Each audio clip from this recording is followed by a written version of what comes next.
Good evening, everyone. At this time, I'd like to call order to the regular meeting of the Community Safety Committee, Wednesday, May 20th, 2026. Could everyone please rise and join me in the Pledge of Allegiance? Place your right hand over your heart. I pledge allegiance. To the flag of the United States of America and to the republic for which it stands, one nation, under God, indivisible, with liberty and justice for all.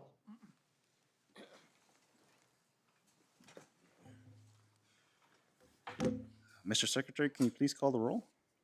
Yes, sir. Member Ballantyne, Here. Member De Leon, Here. Member Hom, Member Kim, Member Nam, Member Rosario, Member Tan, Here. Member Vora, Vice Chair Wilson, Here. Chair Gonzalez. Here. I'd like to note Member Kim and Member Vora absent for the record. Can we request a motion to excuse Member Kim and Member Vora? Motion to excuse. Second? I'll second. Second, okay. All in favor? Aye. Aye. Okay. Agenda item number 4, reorganization of the Community Safety Committee. Mr. Secretary, I'll pass this item to you. Thank you, sir. Good evening, members of the Community Safety Committee. At this time, I will declare the office of chair vacant, and I'll call for nominations from the floor. Does anybody have a nomination for chair of the Community Safety Committee? I have a nomination for Sebastian to stay chair. Okay, do we have any? I'll second that. Do we have any other nominations? Okay, and with that, I'll take a roll call vote. Member Ballantyne? Yes. Member De Leon? Yes. Member Gonzalez? Yes. Member Hom? Yes. Member Kim? Member Nam? Yes. Member Rosario? Yes. Member Tan? Yes. Member Vora? We're handling the nominations for the chair, and Chair Gonzalez was nominated. So we're going through the process of that nomination. Would you like to support the nomination for Sebastian Gonzalez as chair? Okay. And lastly, Member Wilson.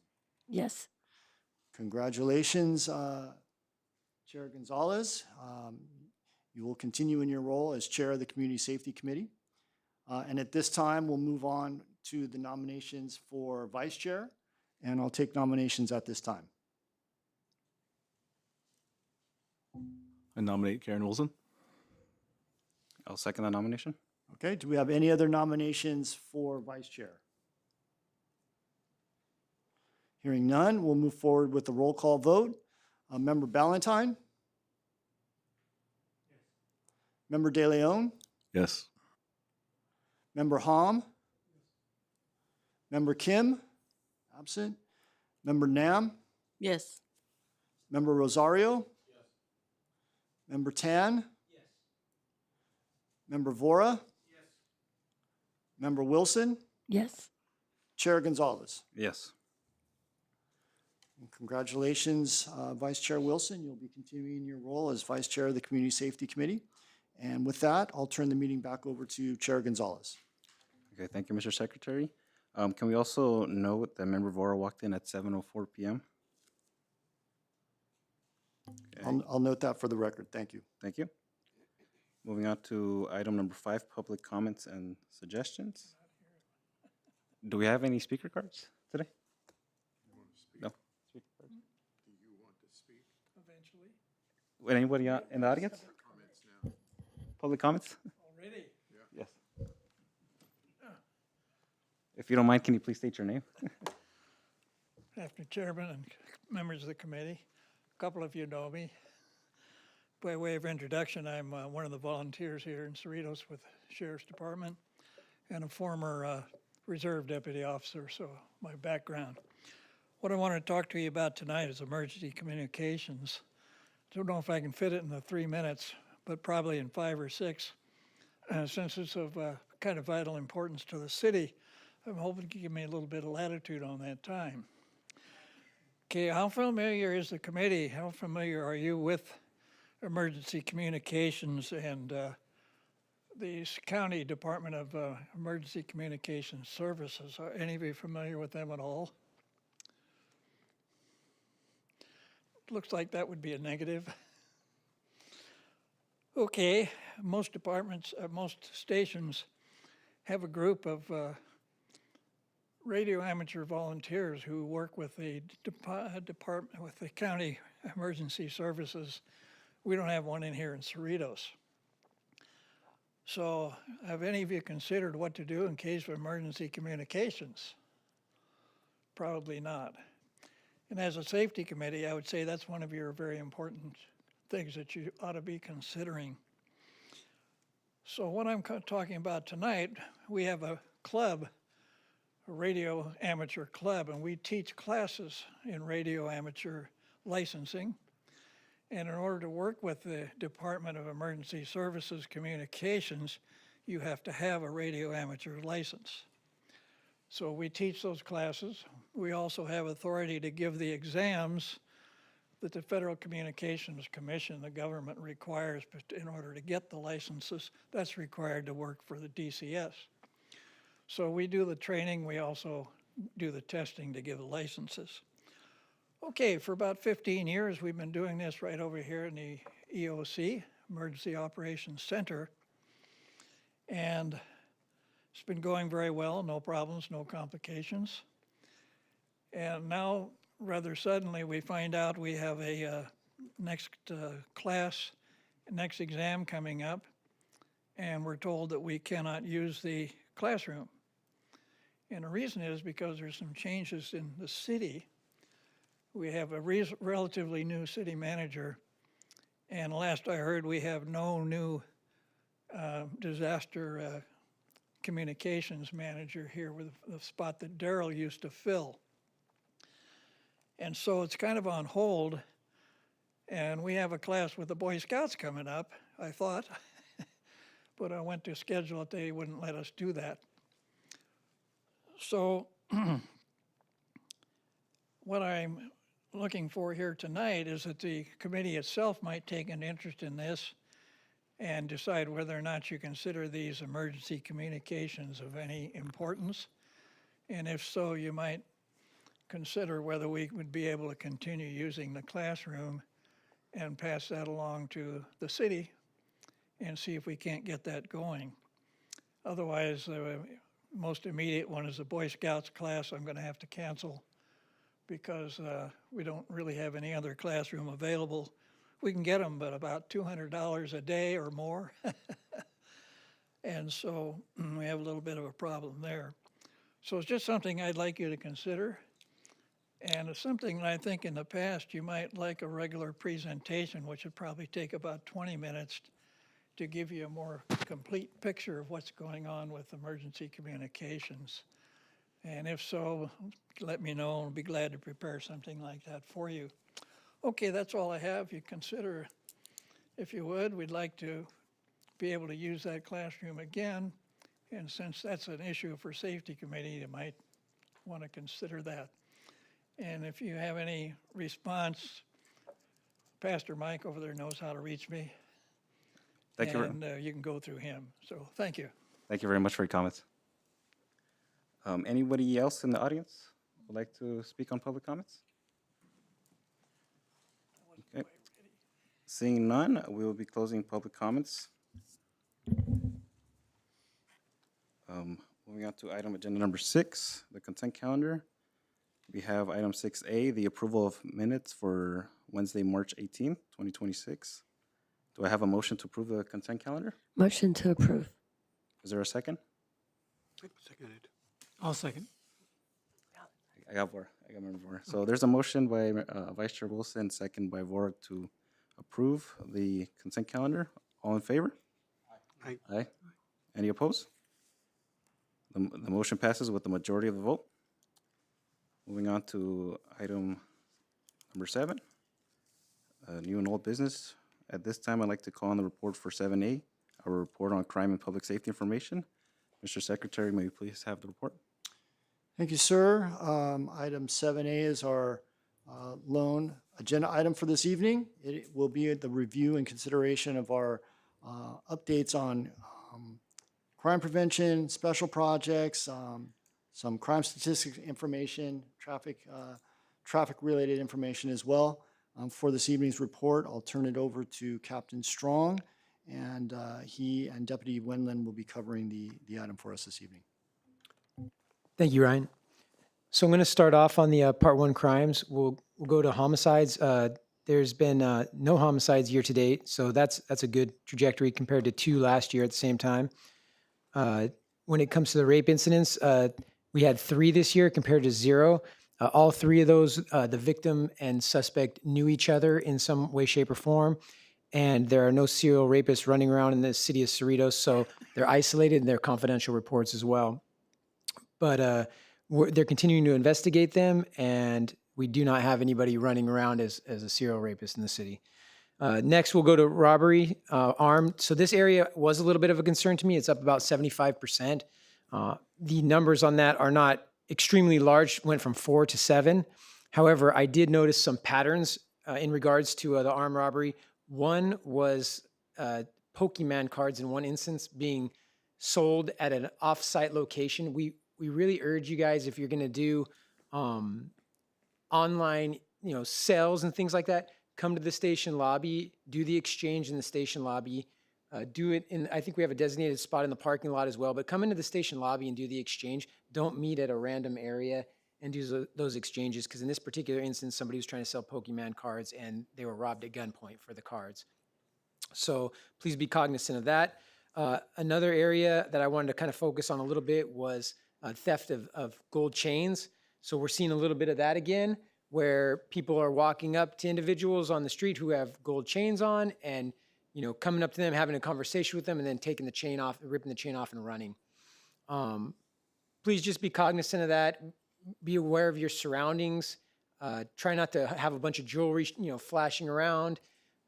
Try to stay in areas that are, well lit with a lot of people in public around. Just be aware of that. Moving on from the robberies, aggravated assaults, they're up a little bit as well. However, in regards to them being up about 7, a couple of the instances were involving juveniles at the mall. And when we do a report with individuals in it, each person involved is another victim. So, for instance, if there's 5 juveniles in a fight with somebody else, and they're assaulted, those 5 are all victims. So they'll drive up the number. So we had a couple of those instances at the mall to really drive that number up. When I'm looking at the reports themselves, we did have one instance with a firearm at the mall, and another one with a gang-related juvenile activity at the mall as well. So most of the incidents are at the mall location, or it was one in Walmart with a physical altercation where somebody brandished a knife. Just be aware of where you're at. And in some of these instances, we made some arrests, but I just wanted the public to be cognizant of where you're at, be aware of your surroundings, and don't have things around also in regards to the robberies as well that people want to steal from you. Just keep your jewelry, on, but don't flash it around, and be cognizant. Moving on to the residential burglaries, which has always been a hot topic. We're still responding in the same manner that we've responded since we've changed some things around in the city. Alarm calls are still priorities. 14 minutes were what they were at. We got them down to about 8 now, so we've almost cut the number in half, about 7 to 8 minutes. Our special problem team is still working hard. The phase 1, 2, and 3, the outburst cameras are out. So I just want to remind everybody also in regards to the burglaries. I know I say this every single time, but I'm going to say it again. Make sure you have an exterior light on. Make sure that you try and leave a vehicle in the driveway if possible. Have an alarm sign displayed if you can. Have cameras at your location, a Ring doorbell camera if you can. And leave your gates locked. Leave an interior light on if you can. Leave an exterior light on. Just remember all these things that can keep people from wanting to select your home as the place they want to burglarize. Some of them are pretty simple. Obviously, not everybody can leave a car in the driveway if you only have one car and you're leaving, or, if you do have your car and you like to keep it in the garage, maybe try and keep it in the driveway for a little while, try and help out. Or maybe you could get with your neighbors and have kind of a rotation where if you don't put your car in the driveway that day, they can keep an eye on your house if you don't have a car in the driveway while you go to work. So a lot of it's communication with the neighbors, looking out for each other, and giving us a call if you see anything suspicious in your particular neighborhood. Moving on, larcenies, which is theft over $950, and petty theft as well. Those are all down, which is good. Grand theft auto is slightly up. We had 66 this year compared to 63 last year. So we're up by 3. A lot of those occur in the shopping center and the parking lots. Just make sure that you lock your vehicle doors, you roll up your windows while you're shopping or you're at the shopping centers. Arson, 0 year to date compared to 2 last year. However, we just did have 1 today. So we do have 1 arson. A vehicle was set on fire, and that's being investigated. Overall, the Part 1 crimes are down 20%, which is good news. When it comes to traffic, I'm going to pass it over to Neil to talk about traffic a little bit. All right, thanks, Captain. Good news, we did get the traffic accidents at Gridley and South down. We did have 3 at 183rd and Studebaker. Sounds like speed is a big reason for that. And I'm going to say speed, rear-ending people, and that's considered excessive speed. Failure to yield is another one. Norwalk and 195th has had an uptick in traffic accidents there. I've been working with the city on finding out what is causing this. I have a feeling reading these reports, and it's just my own assumption, a lot of it's cell phone. They're hitting that dip at a certain speed, and they're probably on their phone. They're hitting the center divider. They're in the walls. Again, I'm assuming because they're not admitting it. They're usually saying they just didn't see the dip or they were going too fast. Overall, usually we average about 4 or 5 collisions at a certain intersection. I think we're pretty good. 3 is the most at one intersection over the last month, or 6 weeks, I should say. Excuse me. There was an error on this. I caught it late, and I apologize. It was showed 69 citations for April. that number should be about triple that. I counted about 160 for the month for our motors. So I'll have to go back in the system and find out what I did wrong or what got inputted wrong. Overall, the percentages are about the same from last year. I think we're looking really good. There is still accidents at the private properties like the mall and town center. I'm trying to figure out how we can tackle that because that really is random TCs or people that are going, excuse me, down, parking lot aisles and people are backing up, or two cars are parked and they're leaving at the same time they back into each other. That is a majority of what I've seen on those private parking lot accidents. The hit and runs are down, and happy to say that the one felony we did have is getting ready to get filed. We found him, and she was injured pretty badly. I met with her about a week ago now. Very, very significant injuries. She lives in Long Beach, and she works over here at the Planet Fitness there off of Del Amo and Pioneer. She was going to take the bus when someone hit her in the crosswalk. So we did find the guy, and we're going to do a letter filing on him because he doesn't want to talk to me. That is it on traffic. Anybody has any questions I didn't cover? I know I kind of bounced around a little bit. Guess I've heard complaints about street takeovers, particularly at the intersection of Artesia and Studebaker. I'm not sure if they're reported or not, but I don't know if these things are. So we did have a team out last Friday night. Oh, I'm sorry. Yeah, you are correct, Neil. Yeah, we had a team do an operation last Friday. Gave a couple citations out. They did not locate an actual street takeover in progress. However, we did do some enforcement over there, and we're going to do some more in the future. We've been working with CHP as well. The most I've seen on that, just to segue off that, is that intersection. Also, Marquardt and 166. They haven't had a takeover, but the guys, the normal takeover, the guys will go and do a couple donuts in the street and take off. Believe it or not, we've had a couple units in the area. We had gas up there. Hear it, come out, and they've stopped them and cited for reckless driving or taken them to jail, depending on what kind of their license status was like, and booked them. It's still a side out, but they're still tackling that problem, yeah.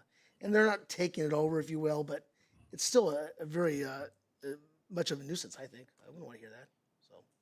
Remember, De Leon, we've that's definitely come in the radar with the street takeovers. So we're working on that with our special assignment team to put together some more operations in the future as well. So that's definitely on the radar, rest assured. And then, we've had a lot of requests at the schools. We're still getting a lot of people stopping in the middle, letting the kids out. We are really trying to warn people, let them know the dangers of it before we start citing them. My understanding, it has been better. A lot of times U-turns in the middle of the street were a problem. Speed over 185th and over at Nixon was a big problem, 185th Street there. I went out there with one of the motors, and we didn't see any that day, and there was a couple almost wanting to go through the crosswalk, but they didn't pass that line. You could tell that if we hadn't been out there, they gave us the old look of, oh, the cops are here. They didn't go past that threshold, but we're getting out there. E-bikes, I had not seen a lot of calls on them. We had one on 195th and Gridley maybe 2 weeks ago where there was three in the middle of the roadway that wouldn't get over. One of the units stopped them and warned them. The e-bikes they were on, according to the unit, were all legal, allowed to be e-bikes on the street, not the, if you will, e-motorcycle. So other than that, I don't have anything else. Captain Strong, can I go back to the crime report? I know you mentioned residential burglaries, but I didn't hear any stats on that. So the residential burglary stats, it's for 2026, there was 46, 2025, the same time year to date, there was 64. So it's a 28% decrease from the same time the year prior. Which the year prior, they were actually driving down as well, if you guys recall, because we had put those measures in place. So when you're looking at this 28% decrease, that's a 28% decrease from the year prior to where it was decreasing from the things that we put in already. So I like the direction that it's going. Obviously, though, if you look at it, 10 in January, 16 in February. I don't know what drove them up so much in February. And then you have 10 in March, 10 in April. My goal, I would like to see them at single digits. I'd like to try and hold them at single digits. I'd like to hold them at 0, but I don't have that number off the top of my head, but I have seen a few on the daily activity reports that I've had for May so far. So I keep an eye on them when the crime analyst will let me know if they've gotten really out of hand. But I usually look at the end of the month and look from there. But I have access to the weekly as well, but I usually try and look at the end of the month because sometimes, let's just say in the beginning of May, there could be 8 and then no more for the last 2 weeks of May. So then you have 8 total in May. So if you only have 8 for the first 2 weeks and then you hit the panic button, right? Well, the numbers don't really add up if there's no more for the rest of the month. So we kind of just play it by month to month. When you're looking at crime and data, you don't want to do necessarily, we always try and be preventative, but you don't want to do a knee-jerk reaction to something. For instance, there could be an apartment complex where one burglar hits 5 houses in one night because or during the day because people were at work, right? That's going to be 5 single burglaries. So if that happens in one night and then we get the normal amount of burglaries for the rest of the week, let's say maybe 3 or 4 burglaries for the rest of the week. Well, then it looks 9 burglaries that week, right? And people are thinking, well, 9 different houses, So it just, the numbers can be kind of confusing a little bit if you look at them from that. I like to do it in a month block, and that'll really give me the data. Plus, it gives me a good thing to compare it to, right? Because if I look at what did we have for the first 2 weeks of May, the only comparable data, I'd have to look at the first 2 weeks of, April, right? And then back, so forth and so forth. And then we're breaking it down to, weekly numbers, which the system's kind of designed to break it down to monthly numbers the way that we're looking at now. I can do weekly numbers, but it gets pretty intricate and those numbers will fluctuate a lot. Is there data kept on crimes that are attempted but not completed?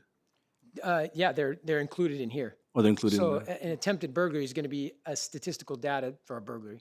Does that influence how resources are allocated or how resources are used? It will not influence how we address our burglaries because we already have measures in place, whether it be an attempt burglary or whether it be a completed burglary.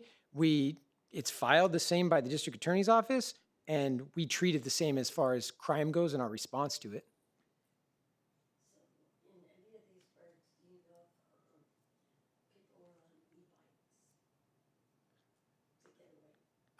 I have not heard that anybody was on an e-bike. I have not read every single burglary report that's come through, but any patterns or trends the crime analyst at the station advises me of. So she reads all of them and looks for patterns in them and uses statistics and things like that to look at the patterns of where people are breaking in, what time, day or night, things like that. And then she'll advise me of what went on with that. So usually if there's something particular like that, like, hey, we've got a crew that's using e-bikes to burglarize a house, she'll advise me, hey, I read these reports and there's multiple reports with somebody with an e-bike, which she has not done. So I haven't seen that pattern. Okay, so because the other day there was a solicitor. He was like a gardener, landscaper.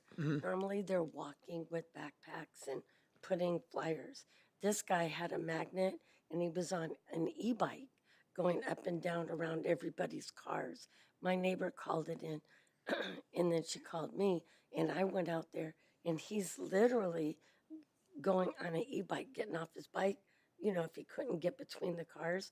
Otherwise, he's riding his bike. Who solicits with the e-bike doing that? This is something new. Yeah, I'm not familiar with that method of solicitation. So now we're going to have to keep an eye out for that. If you see something like that, like you guys did, the right thing, right? Give us a call so we can go out there and We investigate. did. Yeah.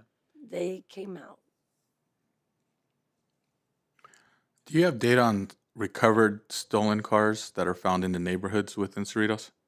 Yes, we do keep that data as well. That data is not in this particular report right here, but I do have that data. And we keep that documentation, which is accessible to me, but that's usually not something that we report on regularly. I can give you the numbers to it. It's not a huge deal. I just got to put them together with the crime analyst and provide them to you guys if that's something that you're interested in, how many stolen vehicles are recovered from the area. The thing about stolen vehicles is when they're recovered from the area, that doesn't necessarily mean they're stolen from the area. That doesn't necessarily mean the people that stole them live in the area. So there's a lot that goes along with stolen, recovered vehicles, right? Yeah. But we do have that data, yes. Thank you. Go ahead, sir. Can you hear me? I can hear you, but I'm not sure your microphone's on. question is regarding home robberies. There's a way that we notice this operation, it's getting pretty organized where you'll have 2 or 3 cars come by, they scope the area, they take picture, they're going on a slow car, taking a video, and then finally, you see maybe a day later, a couple of days later, someone gets hit. When this is going on, the homeowners or someone see them going, they report to the sheriff. No, I don't think the response time is pretty fast over there. What is the procedure as what the sheriff does? When someone calls in and says, "Hey, we have these cars circling around in the area, taking pictures. People that we don't know, they just stop there, middle of because it's daytime, there's no one home. They're taking pictures to just plan a break." How does the department react to that? And sometimes there's number plates that are also there, but I don't know what the procedure is. Try to nab him. And the second part of the question is, Wes, we have so many home robberies. How many apprehensions have we had? I mean, once someone reports it, you said, okay, there's 10 done in April, 10 done in March. How many people have been actually been apprehended, or has someone been caught while they're in action? I mean, that should be part of the report. So, well, that's makes us feel good, makes residents feel good that, hey, you know what, there was something going on, and it's just not a number, but the sheriff's department actually went ahead and caught someone, and that's what's going to tell us, well, this crime should be going down if someone gets caught. If they don't get caught, they just go about their job. It's just a number. 1 month you have 10, another month you have 15, some month they're happy, they go to another area and you have less, but doesn't mean it went away. Well, thank you for the question. I'll start with the first question. The first question, I believe you said home robberies. I think you're referring to home burglaries and people driving around scouting the area, taking photographs. If you see that, please give us a call. What kind of call is it? It's not an emergent call. It's not a priority call. It's a routine call. There's no crime actually being committed at the time. However, it'll come in as a suspicious vehicle in the area call. Deputies will still come out and check it out. If you can see the plate from a safe location, provide us the plate number. We'll run the vehicle, make sure it's not stolen, and go from there. We'll definitely, if you call on it, if the vehicle has vehicle code violations, things like that, we'll contact the driver and talk to them. Hopefully that can help. If they are scouting the area to steal things, hopefully that can help deter them from doing that. So that's the first one. The second portion of your question is, how many home burglaries do we apprehend the suspect in? The short answer to that is not very many. However, we do have that data. If the city, so desires, we can include that in the reports. But I want to say it's around 90-something% of the home burglaries are not solved. The crime is not solved. However, on an important note, prevention is the key. Obviously, we want to apprehend these people. That is the goal as well. But the first line of defense is prevention. And that line of defense comes from everybody who lives in the city, looking out for yourselves as well as your neighbor's house, doing the things that we're trying to tell you guys to do to harden the target so that your place and your neighbor's house is not selected to be the location that's burglarized. In addition to that, please call us if you see those suspicious vehicles driving around the neighborhood, because that's the first start of what is potentially going to happen, right? If we can contact them before they do it, maybe we can deter them from doing it. They won't want to come back in the area again. But as far as apprehending a lot of burglary suspects compared to how many burglaries that occur, and this is consistent with no matter what city you're in, the apprehension rate is fairly low. Right. So then if someone calls in, wouldn't that be something that the sheriffs should act on sooner than later, even though it's not an emergency? So actually you can see if someone's already scoping the area, you can try and get some information and nab them before they actually even go about doing it. The response to that would be, what would we, for the verbiage that you use, what would we nab them for? They haven't committed a crime yet. We can, like I said before, we'll definitely go out there. If you have a plate, we'll run the plate. If they have a vehicle code violation, we'll contact them. But in response to them driving around the neighborhood in a suspicious manner, that part we can't nab them or arrest them for that. You have Well, to have a reason. Maybe to I used the wrong word, I'm sorry. Maybe not nab them, deter them.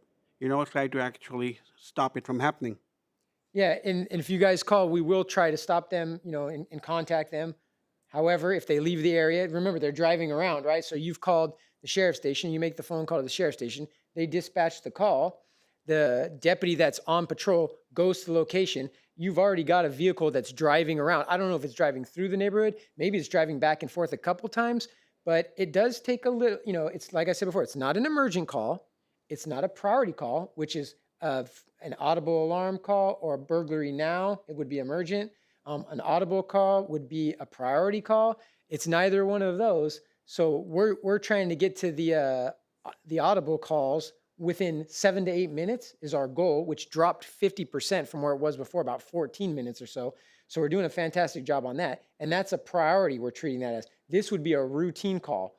When I look back at the average time that it takes us to get to a routine call, which is probably one of the fastest times in the county, I want to say I looked at it today, I think it was about 27 minutes for a routine call.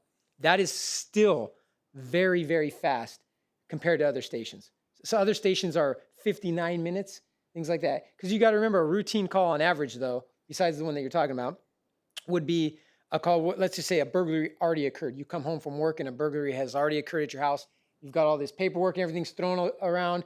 You came into your house, nobody's in there, and you're calling saying, hey, I want to report now. Sometimes that takes 27 minutes to get to because there's a traffic collision over here and there's a person with a suspicious vehicle over here that we're trying to get to first. We know that you do have an issue. However, it takes a little longer to get to that. So in regards to the suspicious vehicle driving around, I still encourage you guys to call. We still will take enforcement action to the level that we can, right, within the confines of the law and our department policy. But that, and hopefully that will deter them from coming back the next day or doing a burglary the day of. But unless they have something else that gives us more than that, then we can't arrest them for that in of itself. I want to say something on that. We have called in suspicious vehicles, and the deputies have come out, and when they were able to, they sent out 2 deputies. One came from one end, one came from the other, and then that way with the guy around, they're driving around. If he's just driving, they can't stop him, but they could scare him just being, he knows he's being watched. That's why we encourage you guys to call Yeah. too. Yeah. These guys do not want to see a cop car when they're doing that. That's part of the deterrent, right? Even if we don't end up being able to find them, arrest them, or whatever the case is, at least if they know that there's cop cars driving around that particular neighborhood, hopefully they'll go far, far away to find some place else and not Cerritos. Okay. Thank you, Captain. Thank you, Sergeant, for your reports. At this time, I'd like to open public comments. Do we have anybody in the audience that would like to speak on this item? We have one. Can you please state your name? My name is Romil Chand, and I live in the city of Cerritos. I just have 2 observations that I would like to share. First is about the e-bikes or motorized vehicles, electric motorized vehicle. I have seen a couple of them doing wheelies and really risky maneuvers while I was driving. That was between Marquardt and Shoemaker on Artesia, around that area. So, and those were young kids. So if you want to have a look out for those things, that can be really danger too. Yes. So that's very risky. Like it kind of scared me off when I was driving that road. So that's a very serious risk. And then today morning, and I have been seeing there's a car that's frequently goes around inside in the Friendship Park neighborhood area.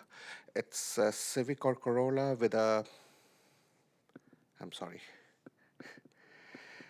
today morning also I just observed that car. So it's kind of scoping the area. That's how it looked. There was a lady that was driving that car with license number 9DYL639.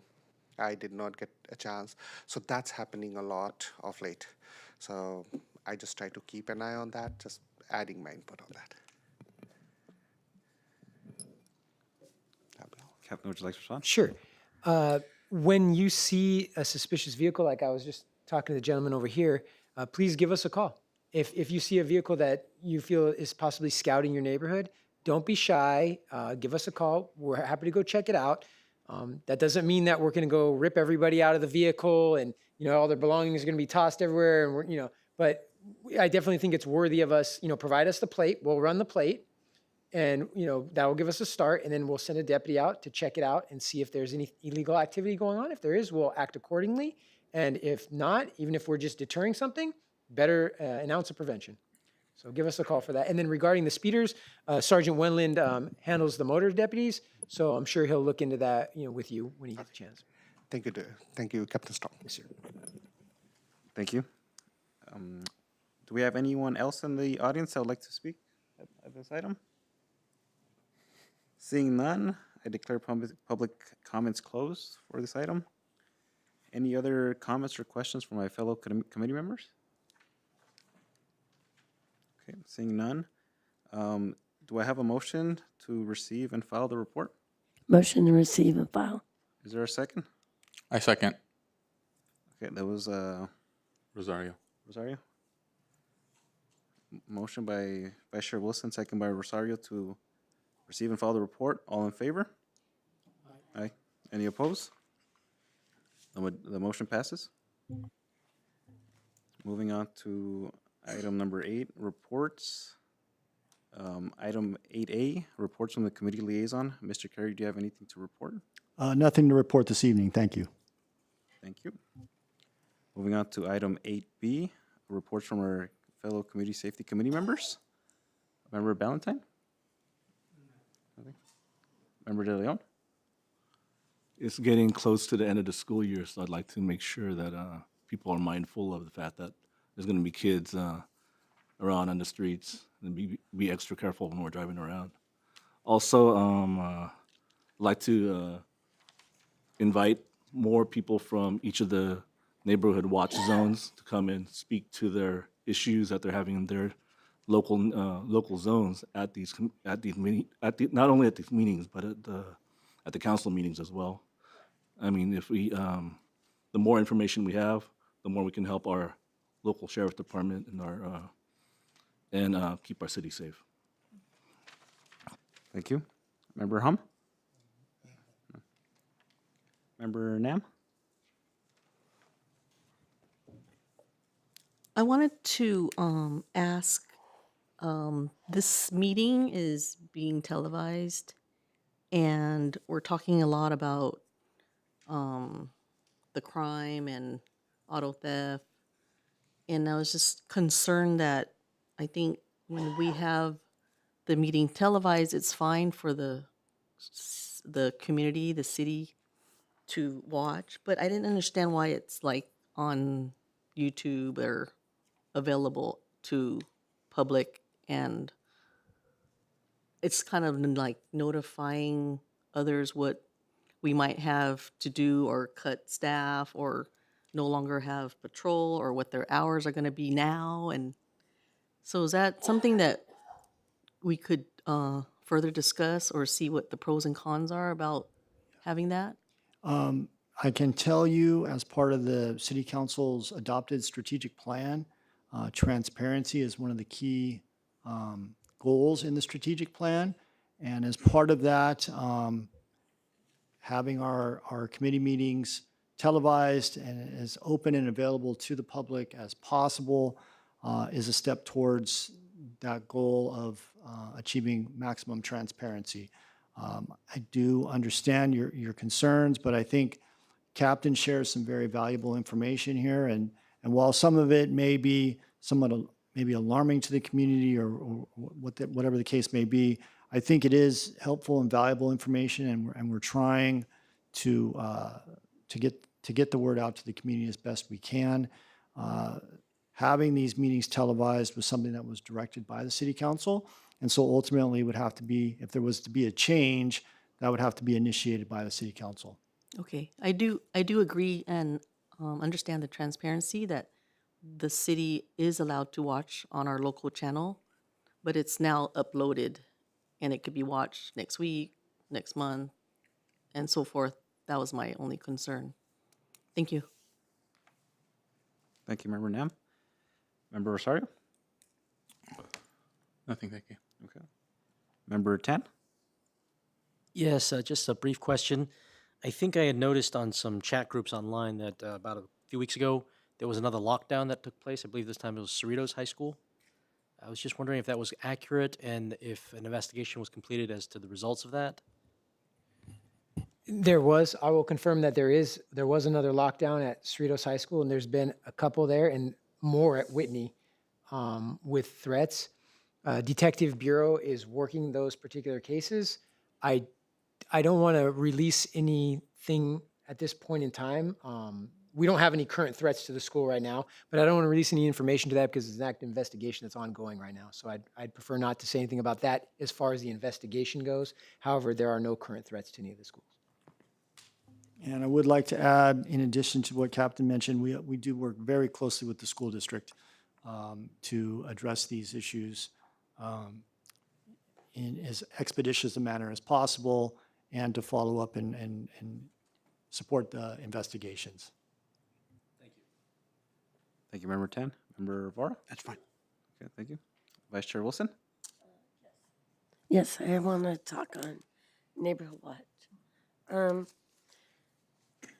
I think we need to go back to when Neighborhood Watch was first started and remind people that Neighborhood Watch is a nonpartisan and non-political program, that its purpose is community safety, crime prevention, and communication with the law enforcement, nothing more, nothing less. When someone hears Neighborhood Watch meeting, they expect to hear sheriff's updates, crime trends, safety tips, block captain, emergency preparedness, not using the zones to go over the water rate, anger, political speeches, city councils, and policy debates. Recently, there's been meetings held under the Neighborhood Watch name that focused on topics outside of the Neighborhood Watch mission. While residents are absolutely free to meet and discuss any issue that they care about, those discussions should take place in appropriate forums and not under the banner of Neighborhood Watch. Keeping Neighborhood Watch focused on safety maintains our trust, participation, and integrity of our program. It ensures that when the residents attend a Neighborhood Watch meeting, that they're receiving the safety information, not political content. This is not directed at any individual or group. It's just simply a reminder of the program's purpose so that we can keep our Neighborhood Watch functioning the way it was designed.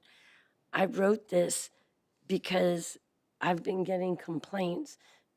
Our neighborhood was one of the largest neighborhoods that helped to grassroots Neighborhood Watch in the city, and we're getting complaints that people don't want to go to the meetings anymore because all they hear is the other stuff.